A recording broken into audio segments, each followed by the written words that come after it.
It is September of the year 1066. King of Norway, Harald Hardrada, defeats the English troops in the Battle of Fulford and captures York, making his claims to the English throne far more serious.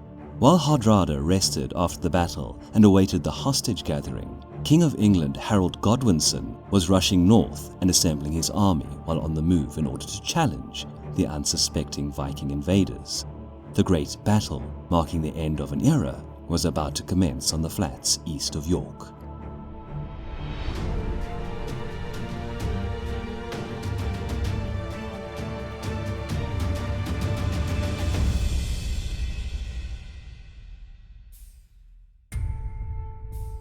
It is January of the eventful year of 1066. Harold Godwinson steps up to the English throne after the death of the childless Edward the Confessor. As a powerful Earl of Wessex and highly experienced commander, Godwinson had the support of the Witan and English nobles. But his sudden coronation brought the attention of two other strong candidates willing to fight for the English crown. Both Duke William of Normandy and King Harald Hardrada of Norway had good reasons to invade England and challenge the new king. Being aware of the possible threats coming from two directions, Godwinson decided that leaving the south unprotected would be the more risky and dangerous option, especially upon hearing that William was building a fleet of ships along the French coastline. Godwinson started to assemble an army using the manpower of southern shires to prepare for the anticipated Norman invasion. But spring and summer passed by, and there was no sign of Norman ships on the horizon. Harold Godwinson couldn't wait any longer. With his supplies and funds dwindling and harvest time approaching, he dismissed his troops in early September and got back to London. Then, 1 week later, another invasion actually reached English shores.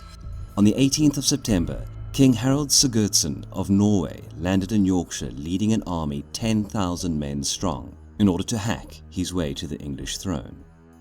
He had the support of Tostig Godwinson, Harold Godwinson's exiled brother, former Earl of Northumbria, who sought the possibility of reclaiming his previous position.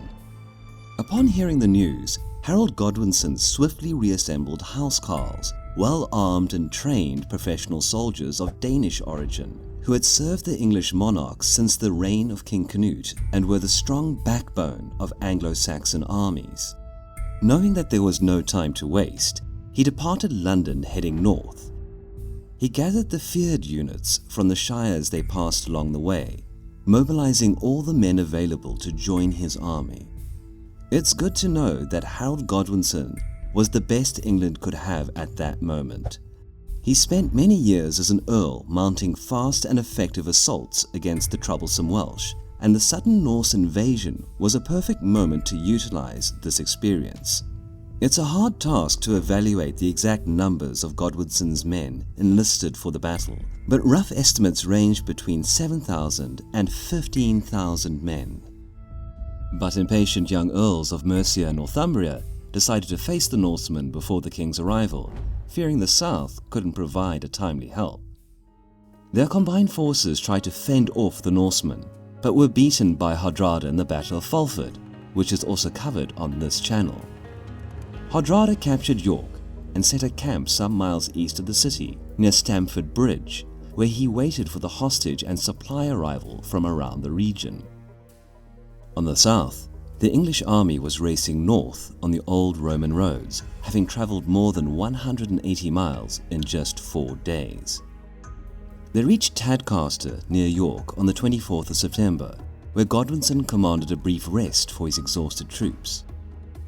Upon receiving scout reports that the majority of Hardrada's units were camping some miles east of York, he mustered his men and departed Tadcaster in the early morning of the next day, heading east, hoping to seize the element of surprise. The 25th of September of 1066 was very warm, and many of the Norsemen left their armor on the ships anchored some miles away on the River Ouse near Rickall. Their army was scattered. Some were keeping the watch on the west bank of the River Derwent, while the bulk of the invasion force camped on the east bank. A few thousand men were also ordered to guard the fleet. Hardrada probably assumed that Harold Godwinson would not leave the south of England, being as it was under constant threat of pending Norman invasion. The next hours just proved to him how disastrously wrong he was. Then he saw the clouds of dust and glittering weapons of the first Anglo-Saxon soldiers appearing on the horizon, marching directly to the bridge. He probably couldn't believe that the English were able to form a standing army and move it hundreds of miles in a matter of a few days.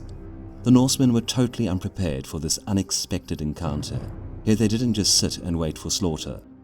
While the watch on the west bank struggled to delay the English crossing as long as possible, fighting to their death to do so, the bulk of the Norse troops on the east side formed the battle line, hastily preparing for the upcoming attack.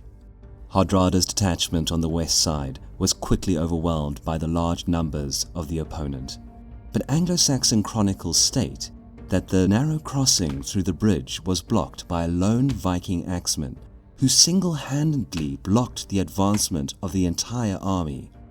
Hewing his long Dane axe, he was able to cut down up to 40 Englishmen who dared to challenge him. He was finally defeated when one of the English soldiers got under the bridge and stabbed his spear upward into the Viking's groin, thus opening the crossing for Godwinson's troops. This could be myth, we don't know for sure, but it creates a good image of how fierce and skilled Hardrada's soldiers were. With the crossing now open, English units poured over the bridge and formed the line to oppose the Vikings. Norsemen formed a traditional shield wall and strove to withstand the English charge.